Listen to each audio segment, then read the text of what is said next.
کبھی ایسا ہوا ہے کہ کسی چیز کے لیے بہت دعا کی ہو، بہت کوشش کی ہو، لیکن وہ نہ ملی ہو؟ اور پھر مہینوں یا سالوں بعد پیچھے مڑ کر دیکھیں تو لگے کہ شکر ہے وہ نہیں ہوا۔ بالکل، یہ ایک بہت ہی آپ کہہ لیں کہ عام انسانی تجربہ ہے۔ جی آج ہمارے پاس ایک بہت ہی مختصر لیکن گہری حکایت ہے۔ اس کا عنوان ہے امام زمانہ علیہ السلام ہمیشہ سے ہماری فکر میں ہیں۔ اور یہ بظاہر ایک سادہ سی کہانی رکھتی ہے، لیکن اس کی تہیں بہت گہری ہیں۔ جی، آج ہم اسی کی تہوں میں اترنے کی کوشش کریں گے کہ یہ صبر، اعتماد اور غیبی مدد کے بارے میں کیا کہتی ہے۔ خاص طور پہ اس وقت جب ہماری دعائیں بظاہر قبول نہیں ہو رہی ہوتیں۔ جی، اور یہ واقعی ایک اہم موضوع ہے۔ ہم اکثر دعا کو ایک لین دین سمجھتے ہیں۔ ایک ٹرانزیکشن، ہاں بالکل، کہ ہم دعا کریں گے تو نتیجہ ملنا چاہیے۔ یہ کہانی اس پورے تصور کو چیلنج کرتی ہے۔ اچھا، یہ ہمیں دعوت دیتی ہے کہ ہم زندگی کو ایک چھوٹی سی خواہش کی اینک سے نہ دیکھیں، بلکہ ایک بہت وسیع زندگی بھر کی حفاظت کے تناظر میں دیکھیں۔ ٹھیک ہے، تو چلیں کہانی کے مرکزی کردار سے شروع کرتے ہیں۔ جی، ماخذ بتاتا ہے کہ قم میں ایک نیک شخص رہتا تھا اور وہ ایک خاص حاجت کے لیے بہت عرصے سے امام زمانہ سے دعا کر رہا تھا۔ لیکن کوئی نتیجہ نہیں نکل رہا تھا۔ کچھ بھی نہیں۔ آخرکار اس کی ہمت جواب دی گئی اور اس کے دل میں یہ شکوہ آیا کہ لگتا ہے آپ کو ہماری فکر ہی نہیں ہے۔ اور یہ بہت ہی قابل فہم لمحہ ہے۔ بہت انسانی ہے۔ بالکل، اور یہیں سے کہانی کی گہرائی شروع ہوتی ہے۔ دیکھیں، اس شخص کا نیک ہونا بہت اہم ہے۔ یہ ظاہر کرتا ہے کہ شک اور مایوسی صرف کمزور ایمان والوں کو نہیں ہوتی۔ صحیح۔ یہ ان لوگوں کو بھی پیش آ سکتی ہے جو اپنی زندگی میں مخلص ہوں۔ یہ ایک فطری رد عمل ہے۔ جب لگتا ہے کہ آواز سنی نہیں جا رہی تو سوال تو پیدا ہوتے ہیں۔ تو اس شکوے کے بعد اسے ایک تجربہ ہوتا ہے۔ جی، شاید خواب میں، یا وہ جو نیند اور بیداری کے درمیان کی کیفیت ہوتی ہے۔ حالت بیداری و خواب۔ جی، اس میں وہ امام کی زیارت کرتا ہے۔ لیکن یہاں سے بات ایک غیر متوقع موڑ لیتی ہے۔ امام اس کی اس حاجت کے بارے میں ایک لفظ بھی نہیں کہتے جس کے لیے وہ اتنا پریشان تھا۔ جی، اور یہی تو اس کہانی کا مرکزی نقطہ ہے۔ امام اس کی فوری پریشانی کو حل کرنے کے بجائے اس کا نقطہ نظر درست کرنے کی کوشش کرتے ہیں۔ اس کا پرسپیکٹیو ہی بدل دیتے ہیں۔ بالکل، وہ فرماتے ہیں، اے فلاں، ہم تمہاری فکر نہیں کرتے، اور پھر وہ اس کے بچپن کے واقعات یاد دلانا شروع کر دیتے ہیں۔ اچھا، یہ تو بہت دلچسپ ہے۔ ہاں، وہ کہتے ہیں، تمہیں یاد نہیں جب تم بچپن میں فلاں چھت سے گرنے والے تھے اور ہم نے تمہیں بچا لیا تھا؟ فلاں سفر میں تمہارے ساتھ حادثہ ہونے والا تھا، ہم نے تمہیں محفوظ رکھا۔ فلاں مشکل میں تم ایسے پھنسے تھے کہ نکلنے کا کوئی راستہ نہیں تھا، ہم نے تمہاری مدد کی۔ یعنی وہ ایک ایک کر کے اس کی پوری زندگی کا ایک طرح سے ایک غیر مرئی حفاظتی ریکارڈ پیش کر رہے ہیں۔ جی، بالکل۔ ماخذ میں ایک جملہ ہے جو اس شخص کے احساسات کو بیان کرتا ہے۔ وہ کہتا ہے، وہ مجھے پردے کے پیچھے کی بتانے لگے۔ یہ جملہ یہ بہت گہرا ہے۔ بہت گہرا ہے۔ پردے کے پیچھے کا مطلب ہے وہ حقیقت جو ہمیں نظر نہیں آتی۔ ہم اپنی زندگی کو واقعات کے ایک سلسلے کے طور پر دیکھتے ہیں۔ یہ ہوا، پھر وہ ہوا، کچھ اچھا، کچھ برا۔ لیکن اس ظاہری سطح کے نیچے ایک اور سطح ہے جہاں معاملات کو منظم کیا جا رہا ہے، خطرات کو ٹالا جا رہا ہے، اور ہمیں پتہ بھی نہیں ہوتا۔ اکثر ہمارے علم کے بغیر۔ امام اس شخص کو وہی پوشیدہ حقیقت دکھا رہے تھے، وہ واقعات جنہیں اس نے شاید خوش قسمتی سمجھا ہو یا اتفاق یا اپنی ہوشیاری سمجھاؤ۔ بالکل، امام بتا رہے تھے کہ یہ سب بے ترتیب نہیں تھا بلکہ ایک منظم حفاظت کا حصہ تھا۔ یہ تو ایسا ہی ہے جیسے کوئی ٹریفک میں پھنس جائے اور غصہ کرے اور اسے یہ نہ پتا ہو کہ آگے ایک بہت بڑا حادثہ ہوا ہے، اور اس جام نے اسے پہچان لیا ہے۔ جی، وہ صرف اپنی فوری تکلیف دیکھ رہا ہے، بڑی تصویر سے بالکل بے خبر ہے۔ آپ نے بہت اچھی مثال دی ہے۔ بالکل یہی بات ہے۔ یہ کہانی بتاتی ہے کہ انسانی سمجھ جو ہے نا، وہ محدود ہے۔ ہم صرف حال دیکھ سکتے ہیں، اپنی فوری خواہشات دیکھ سکتے ہیں۔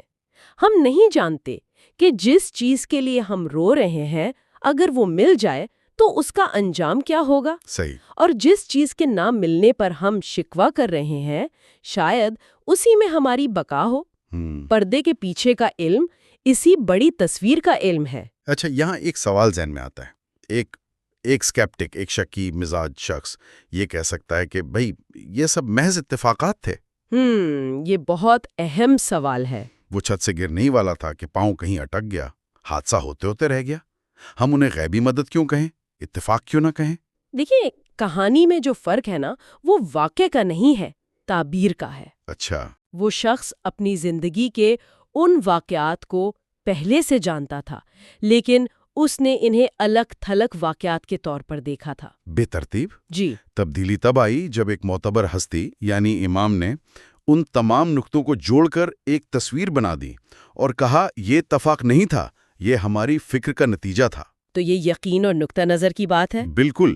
یہ کہانی اسی بات پر زور دیتی ہے کہ زندگی بے ترتیب واقعات کا مجموعہ نہیں، بلکہ اس میں گہرا شعور اور مقصد کام کر رہا ہے۔ اور اس انکشاف کے بعد اس شخص کا رد عمل کیا ہوتا ہے؟ وہ اپنی حاجت بھول جاتا ہے۔ وہ دوبارہ سوال نہیں کرتا، بلکہ وہ شرمندہ ہو جاتا ہے۔ وہ کہتا ہے یا صاحب الزمان بس کریں اور نہ بتائیں، میں شرمندہ ہوں۔ یہ شرمندگی کس چیز کی ہے؟ یہ شرمندگی اپنی کوتاہ نظری کی ہے۔ جی، یہ اس احساس کی شرمندگی ہے کہ میں ایک چھوٹی سی چیز نہ ملنے پر اس ہستی سے شکوہ کر رہا تھا جو میری پوری زندگی میری حفاظت کرتی رہی ہے۔ یہ ایک ریویلیشن کا لمحہ ہے۔ اس بات کی علامت ہے کہ اسے مزید ثبوت نہیں چاہیے۔ حقیقت واضح ہو چکی ہے۔ جی، وہ اس کے وزن تلے دب گیا ہے۔ یہ ایک گہرے روحانی تجربے کی علامت ہے جہاں شکوہ تشکر اور ندامت میں بدل جاتا ہے۔ اس سے مجھے یہ خیال آتا ہے کہ ہم اکثر اپنی زندگی کا حساب کتاب کیسے کرتے ہیں۔ ہم ان چیزوں کی فہرست بناتے ہیں جو ہمیں نہیں ملے، وہ نوکری، وہ رشتہ، وہ موقع۔ ہاں، لیکن ہم کبھی ان چیزوں کی فہرست نہیں بناتے جن سے ہم بچا لیے گئے، کیونکہ ہم ان میں سے اکثر کے بارے میں جانتے ہی نہیں ہیں۔ بالکل، اور یہ ایک طرح کا انسانی نفسیاتی نقص بھی ہے۔ اچھا؟ جسے نیگیٹیوٹی بائس کہتے ہیں۔ ہمارا دماغ منفی واقعات کو زیادہ یاد رکھتا ہے۔ 10 اچھی چیزیں ہوں اور ایک بری، تو ہمارا دھیان اسی ایک بری چیز پر اٹکا رہتا ہے۔ یہ تو سچ ہے۔ یہ کہانی اسی نفسیاتی جھکاؤ کو چیلنج کرتی ہے۔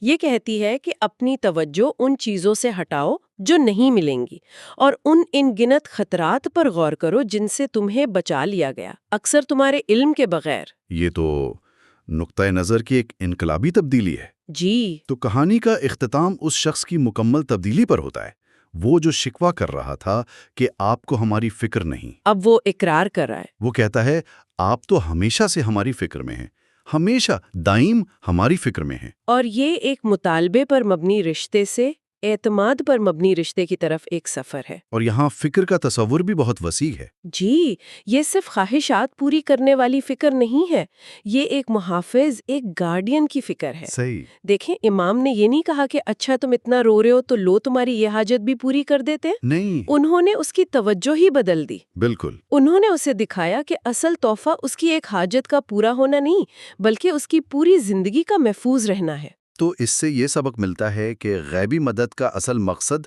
ہمیں وہ دینا نہیں جو ہم چاہتے ہیں، بلکہ وہ دینا ہے جس کی ہمیں ضرورت ہے، اور سب سے بڑی ضرورت حفاظت ہے۔ تو اس کہانی کا اطلاق ہم اپنی زندگی پر کیسے کر سکتے ہیں؟